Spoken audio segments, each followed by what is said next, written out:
Mesdames et messieurs, bienvenue à cette deuxième et dernière portion de cette édition spéciale de Planète Terre avec les chercheurs postdoctoraux du Cerium.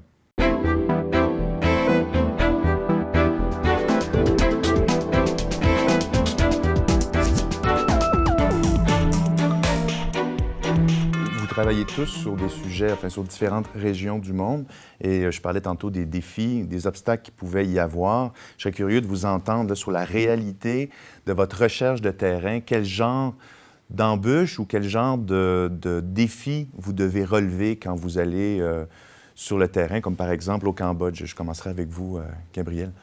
Une partie de mon travail, c'est quand même pas mal redirigé vers les élites cambodgiennes. Et je suis arrivé pour la première fois au Cambodge en 2006. Et je pense que le premier vrai entretien avec une vraie élite importante, qui avait vraiment un poids important, c'était en 2012, je m'en souviens très bien. Donc ça a mis 6 ans pour que je puisse toucher vraiment cette personne. Et après, ça s'est accéléré, parce que du coup, il y a aussi, une fois qu'on arrive à pousser une certaine porte, ça peut aller vite. Alors peut-être que d'autres personnes auraient mis moins de temps, j'en sais rien, mais c'est vrai qu'on se retrouve surtout sur le secteur immobilier. Il y a une vraie omerta. Donc c'est une activité de violence, comme on en parlait. Et c'est facile de parler en fait d'argent au Cambodge ou des activités économiques, mais il y a des choses, on parle pas de politique. Et cette personne-là, j'ai compris que j'avais gagné sa confiance quand il a commencé par me dire en début d'entretien: mais tu sais, on ne parlera pas de politique. C'était la première fois qu'on me le disait. Et le fait de le dire montrait qu'il avait une relation de confiance avec moi. Et puis finalement, il m'en a parlé de politique. D'accord. Donc ça prend de la patience, ça prend de la diplomatie. Ouais. Il faut aller sur le terrain, il faut y rester. On ne peut pas faire ça par téléphone, on ne peut pas y aller une semaine ou deux, il faut rester sur place. Là. Oui, et ensuite, on peut avoir, je pense, des relations beaucoup plus distendues avec son terrain, puisqu'on a posé des liens, on a posé des bases, et il faut les entretenir et revenir régulièrement, mais au début, c'est sûr qu'il faut, et surtout, il faut, en tout cas, moi, ce qui m'a vraiment paru essentiel, c'est de montrer qu'on savait de quoi on parlait.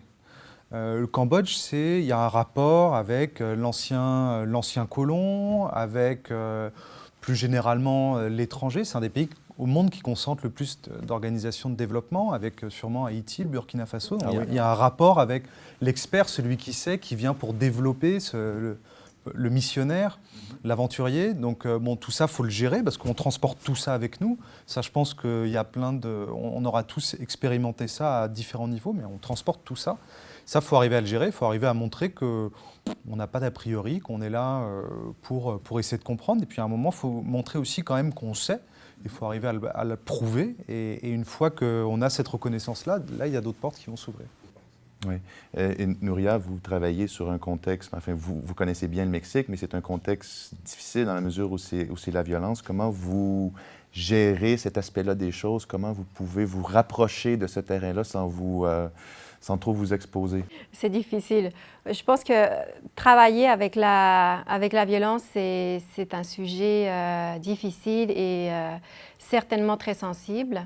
Nous parlons d'une guerre qui ne respecte pas les traités, les conventions internationales, bien évidemment, et dans ce sens qui est extrêmement violente. Donc, je suis exposée à des images de décapitation, pendus, écorchés, et puis d'autres actes de terrorisme, kidnapping, parfois même massifs. Donc, ce sont des images très difficiles à voir. Et bon, je confronte un art qui questionne justement la notion de l'art comme beauté et comme sublime, bien évidemment.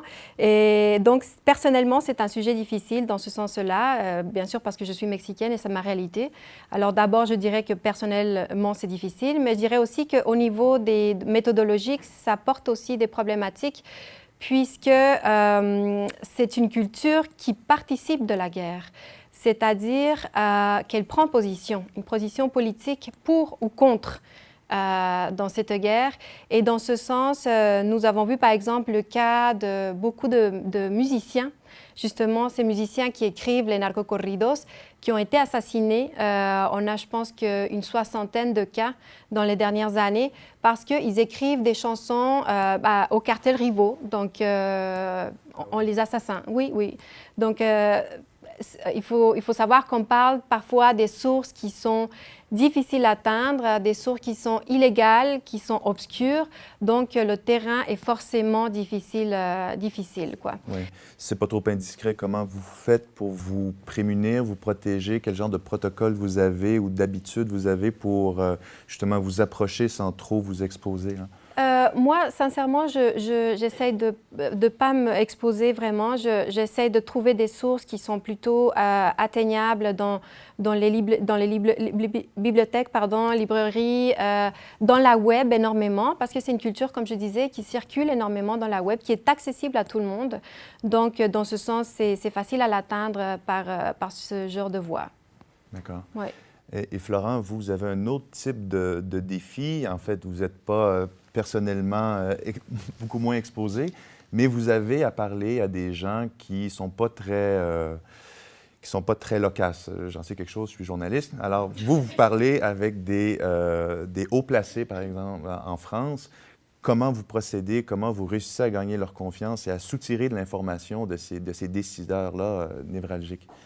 Alors, traditionnellement, dans la discipline des relations internationales, on étudie les relations diplomatiques et stratégiques entre les États en considérant les États comme des acteurs unitaires et rationnels.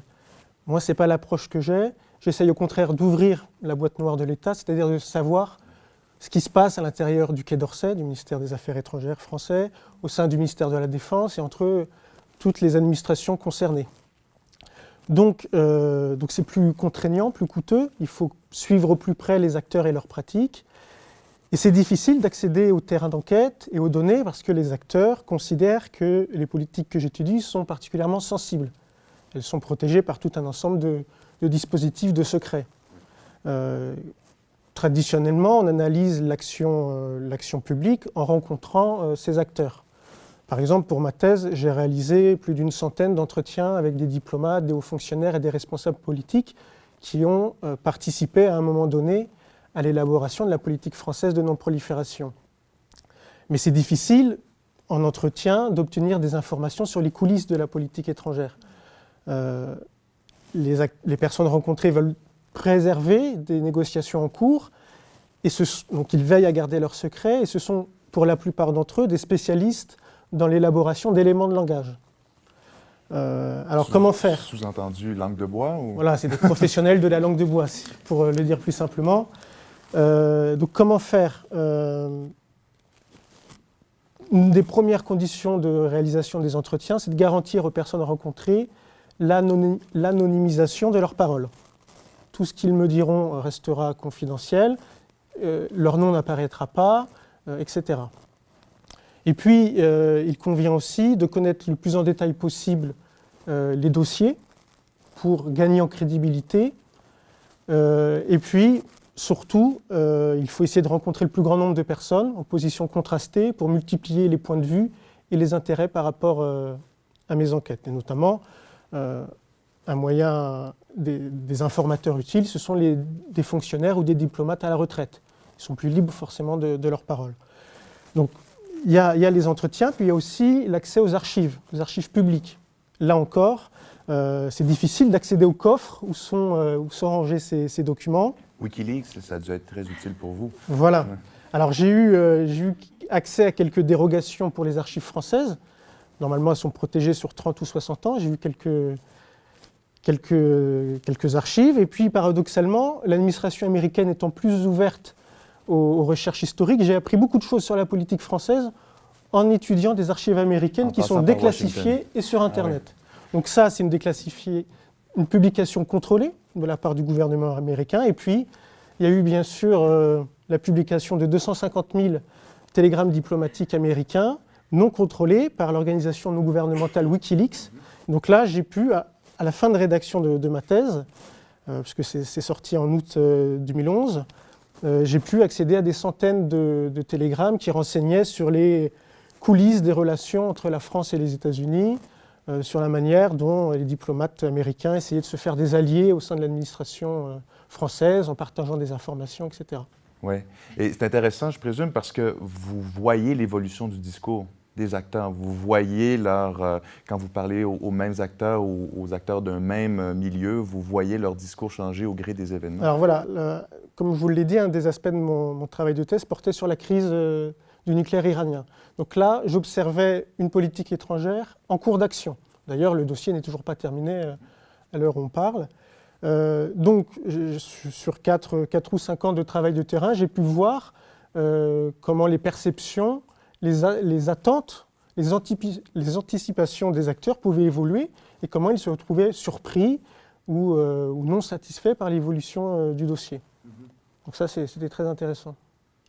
Et Nora, vous au Brésil, en Bolivie et au Pérou, à quel genre de défis ou d'obstacles vous avez dû Je pense que comme Gabriel, on doit jouer la carte, dans mon cas, de jeunes chercheurs, étudiantes, femmes sans enfants, non mariées, aux différents échelons des acteurs d'une politique publique. Ça peut aller en notre faveur à certains moments. C'était valorisant pour certains acteurs hommes haut placés de se balader avec moi dans des sphères publiques et donc de m'accorder des entretiens. Et j'ai joué ce jeu-là, donc c'est aussi quel jeu on joue, jusqu'où on joue, à quoi et quand pour avoir de l'information. À d'autres moments, c'était plus difficile en Bolivie, par exemple, le fait d'être catégoriée comme blanche occidentale dans un processus indigéniste révolutionnaire. Là, il y avait vraiment les portes qui se fermaient parce que j'étais une spire du néolibéralisme, de l'empire états-unien. Et donc là, les interviews avec les personnes décideurs politiques étaient beaucoup plus difficiles. Après, ce qui a aussi été difficile, c'est justement de pouvoir passer d'échelons différents, donc dans les centres-villes, les décideurs politiques, jusqu'à aller aux femmes bénéficiaires et essayer de ne pas se faire étiqueter en appartenant à un groupe ou à l'autre ou à une ONG. En effet, on est souvent associé à des ONG, donc souvent, en tout cas les acteurs, les bénéficiaires de ces politiques-là ont tendance à ne pas comprendre ce qu'on veut et où est l'intérêt, et il y a une espèce de rapport de donnant-donnant. Et alors là, il faut vraiment expliciter notre position et l'intérêt de faire une recherche. Et moi, une technique qui m'a beaucoup aidée, c'est de dire qu'on passe la voie. Donc le but était vraiment d'aller vers les bénéficiaires pauvres de ces politiques-là. Et là, j'ai fait du terrain vraiment dans les Andes péruviennes, dans le département d'Ayacucho, où la guerre interne entre le Sentier lumineux et l'État était très important parce que cette politique, une des politiques que j'étudie, a vraiment comme but aussi de contrôler une population où il y a des restes de ce qu'ils appellent les narcoterroristes. Et donc, aller jusque-là m'a vraiment permis, pour me faire accepter dans ces populations qui ont énormément peur des agents extérieurs, des agents étatiques, de dire, moi, je suis quelqu'un d'extérieur et ce serait intéressant que votre voix soit écoutée. Qu'est-ce que ça représente pour vous, ce programme-là, et qu'est-ce que vous voudriez... Et donc, elles ont pu vraiment me critiquer le programme en me disant qu'on les traitait mal parce qu'elles étaient andines, parce qu'elles ne parlaient pas bien espagnol, parce que, par exemple, l'accouchement, c'était un accouchement qui relevait de la cosmovision andine, donc d'une culture qui n'était pas de la biomédecine occidentale, et donc elles étaient complètement stigmatisées dans les centres de santé en tant que mères andines. Et donc là, mais après, venir avec cette parole-là et remonter en haut, ça pouvait être difficile à d'autres moments. Donc, c'est essayer de jouer ces cartes-là de manière différente aux différents échelons. Et je pense, comme Gabriel le disait, c'est passer du temps, essayer de vraiment expliciter sa position, l'intérêt de récolter la parole de l'autre, de passer cette parole aux différents échelons, et puis de garantir l'anonymat, qui permet, je pense, une certaine acceptation que les personnes se livrent. Oui, vous l'avez dit, déjà que trouver du financement pour des études supérieures, c'est déjà une grosse paire de manches. Vous êtes internationaliste, vous êtes appelé en plus à voyager dans des contextes qui sont des fois, parfois, pas accessibles. Donc, c'est un autre défi auquel vous faites tous face. Florent, vous, comment vous en êtes venu à parler de diplomatie, à vous intéresser à la diplomatie française et le cas syrien et iranien? Alors, je crois que j'ai été marqué par 2 événements en tant que citoyen et étudiant. C'est tout d'abord les attentats du 11 septembre. Je me souviens, je les ai vécus en direct à la télévision. Et donc voilà, j'ai cherché, tout de suite, j'ai voulu comprendre ce qui se passait. Et puis, quelques mois plus tard, ça a été le nom de la France à la guerre en Irak. Voilà, en France, il y a un fort sentiment anti-américain. Et donc voilà, on était tous très fiers de la position de notre ministre des Affaires étrangères, Dominique de Villepin, qui a su dire non. Tout un coup d'éclat au Conseil Voilà, de qui a sécurité à été ce moment-là. applaudi au Conseil de sécurité, etc. Puis avec les conséquences que l'on sait, hein, quelques jours après, la guerre a eu lieu. Donc voilà, j'ai essayé de comprendre ce que ça pouvait nous dire sur l'état actuel du monde, du système international depuis la fin de la guerre froide. Et donc, j'ai commencé à réfléchir sur ces questions. Et là, j'ai vu le dossier iranien, voilà, où la France a voulu tirer les enseignements peut-être de l'épisode irakien. Ça ne sert à rien de s'opposer au Conseil de sécurité. Les États-Unis ont fait la démonstration qu'ils étaient en mesure de contourner l'opposition de leurs alliés, de faire une guerre tout seul et de renverser un gouvernement en 3 semaines. Donc il faut trouver autre chose. On va lancer des négociations avec les Iraniens pour essayer de résoudre cette crise avec des effets non complètement maîtrisés. Donc là encore, j'ai voulu comprendre ce qui se passait. Mm-hmm. Et ça va se poursuivre encore pendant longtemps. Je vois que vous allez avoir beaucoup de... C'est un sujet qui a des pattes, comme on dit en journalisme. Voilà. C'est une des difficultés, mais des intérêts de ces recherches. Ouais. Nouria? Bon, pour moi, c'était quasiment organique de tomber dans ce sujet, dans le sens que quand je parle de narcoculture ou de l'art de la violence, c'est quelque chose qui faisait partie de ma vie quotidienne au Mexique. C'est une culture, comme je disais, qui est tellement présente actuellement qu'on monte dans un bus et puis on écoute des narcocorridos, on va dans une librairie, on achète un narcopolar ou une narcolittérature, on allume la télévision et puis on voit des narcofilms ou des narco-soap operas. Donc, c'est à ce point bien diffusé, sûr. Là, aux côtés de Luis Miguel et d'autres chanteurs oui, bien sûr, bien sûr. Oui. Je pense que l'ampleur de l'industrie finalement qui travaille avec ce genre de problématiques est énorme.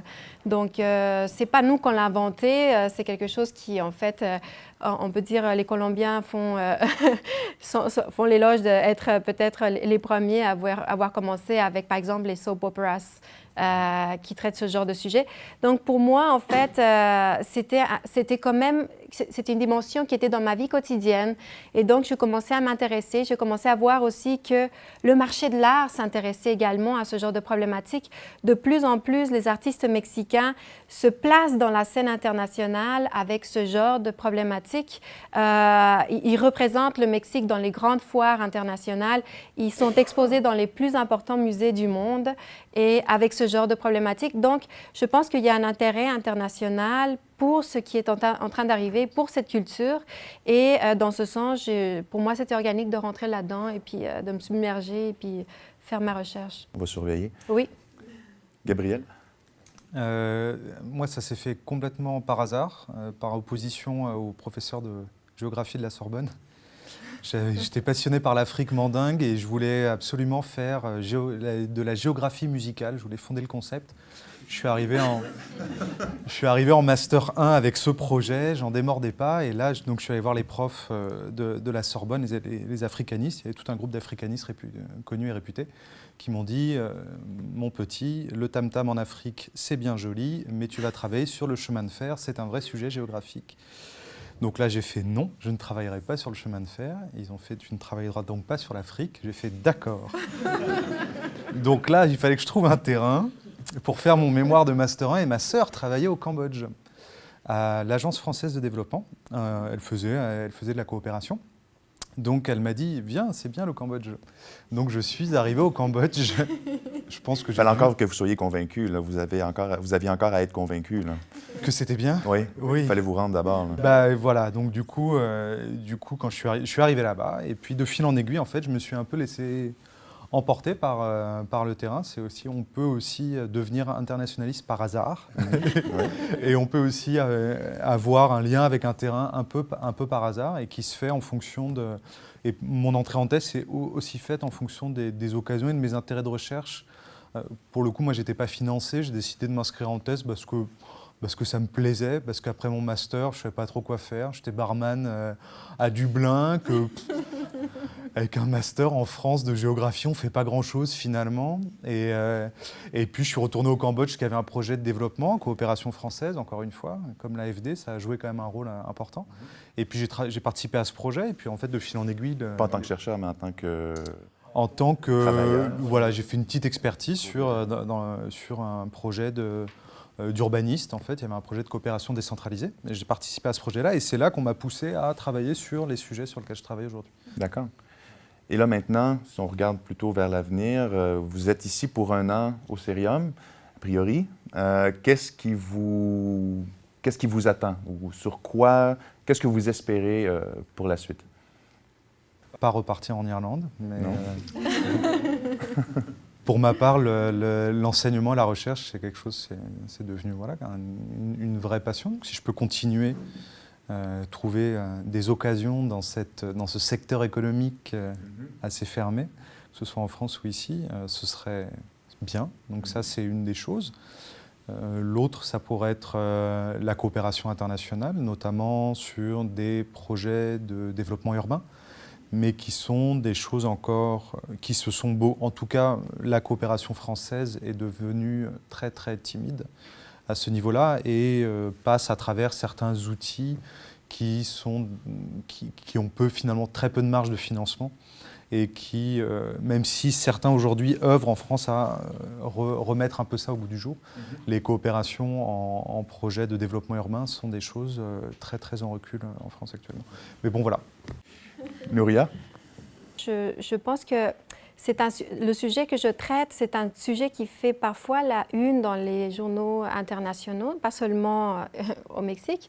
Par exemple, la dernière capture du Chapo, El Chapo Guzman, il y a une semaine à peine, qui a fait le tour du monde. Qui était le narcotrafiquant le plus recherché. Là. Le plus recherché de l'histoire, plus que Pablo Escobar, enfin bref.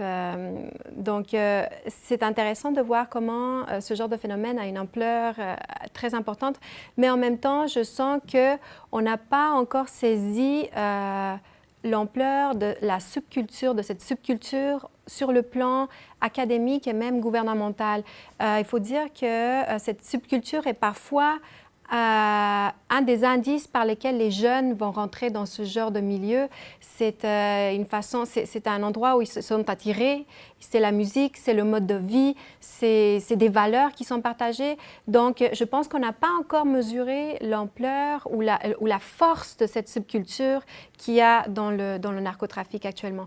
Dans ce sens, je pense que ça serait fondamental de créer des programmes de projets communs avec des pays membres de l'ALENA, par exemple, Canada, Mexique, États-Unis, pas seulement sur des sujets économiques et politiques, mais aussi sur des sujets de recherche de ce genre de problématiques et voir l'ensemble de la chaîne du problème, pas seulement voir le problème comme un problème de production et un problème qui t'atteint seulement au Mexique, mais le comprendre comme un phénomène global et voir toute la chaîne jusqu'au consommateur qui touche les États-Unis et le Canada. Et dans ce sens, les consommateurs, pas seulement de la drogue, mais aussi de cette culture. Oui. Donc, dans ce sens, je trouve que c'est important de pousser ce genre de recherche. Et bien sûr, pour moi, c'est fondamental que cela soit fait académiquement et dans le plan gouvernemental. Absolument. Flora? Oui, donc moi, je ne vais pas être original, parce que, comme mes camarades, j'aimerais devenir prof à l'université, enseignant-chercheur. Parce qu'il faut dire aussi qu'en parallèle, je ne sais pas si c'est le cas pour vous aussi, mais en parallèle de nos thèses, souvent on est amené à faire des activités d'enseignement. Et donc là, moi j'ai vraiment été passionné par ces activités. Alors j'ai fait des enseignements assez éloignés de mes sujets de recherche, mais j'ai aussi eu la chance de faire des cours sur les relations internationales, la politique étrangère, l'Union européenne. Et donc voilà, ça m'a vraiment passionné de transmettre les quelques connaissances que j'avais. Et puis plus généralement, les questions internationales ont des enjeux souvent considérables, des guerres, des attaques terroristes, et il y a une méconnaissance et même un désintérêt souvent des citoyens et des étudiants. Donc voilà, je pense que c'est important de sensibiliser les citoyens à ces questions et de leur faire comprendre un peu les enjeux, parce que c'est assez peu traité par les journaux télévisés. Donc, Au Québec, il y a tout un travail à faire pour améliorer la couverture internationale. Je suis d'accord avec vous. il y a Planète Terre déjà. Ah oui, oui. C'est notre petite pierre dans l'édifice. Eh bien, moi, j'ai l'incroyable chance d'avoir obtenu un poste de professeur à l'UQAM, grâce, entre autres, au soutien du Cerium de Frédéric Mérand et aussi de la chaire de recherche du Canada en citoyenneté et gouvernance de Jane Jensen. Donc, ils m'ont vraiment permis, poussé, encadré, soutenu. Et donc, je vais pouvoir continuer à faire ce qu'on fait en ayant un statut plus stable, mieux rémunéré et arrêter de s'inquiéter pour le futur, à chercher des bourses et à pouvoir continuer en fait ce qui est nos passions, donc la recherche et l'enseignement. Bien. Bien, merci beaucoup. C'était très, très, très intéressant et je vous souhaite évidemment bonne continuation. Je pense que c'est très, très bien parti, du moins pour cette année. Eh bien, voilà qui conclut ce deuxième volet de cette édition spéciale de Planète Terre. Merci beaucoup d'avoir été avec nous. À la prochaine.